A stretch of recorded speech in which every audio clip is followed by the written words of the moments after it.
இது வந்து திண்டுக்கல்லில் இருந்து பிரிந்து மதுரைக்கு செல்லக்கூடிய மேம்பாலத்தில் இப்போ நம்ம வந்து பயணம் பண்ணிட்டு இருக்கிறோம். இந்த மேம்பாலத்தில் வந்து வலதுபுறமாக திரும்புகிற பகுதியில் வந்து அதிகமான விபத்துகள் தொடர்ந்து நடைபெற்று கொண்டிருந்த காரணத்தினால அந்த இடத்துல வந்து நெடுஞ்சாலைத்துறை அதில் ஒரு சிறப்பான ஏற்பாடை பண்ணியிருக்கிறாங்க. அதில் குறிப்பாக பார்த்தோம் அப்படின்னு சொன்னோம்னாக்க, அதாவது வேகத்தை குறைத்துக் கொள்வதற்கும் அந்த விபத்து நடக்கிற இடத்துல வந்து அந்த இடத்துல வந்து ஒரு பாதுகாப்பு வேலியும் அமைச்சிருக்கிறாங்க. அதை இப்போ நம்ம கொஞ்சம் நேரத்தில் பார்க்க போகிறோம். அதை அந்த மேம்பாலத்தில் தான் இப்போ பயணம் பண்ணிட்டு இருக்கிறோம்.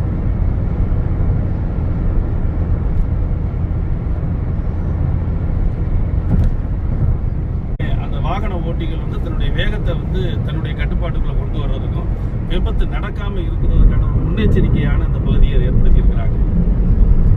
சாலையிலேயே அந்த மாதிரியான வேறு வண்ணங்கள் கொடுத்து பண்ணியிருக்கிறாங்க. இதன் ஏற்பாடு பண்ணதிலிருந்து பெரிய விபத்துகள், தொடர் விபத்துகள் தடுக்கப்பட்டிருக்கிறது.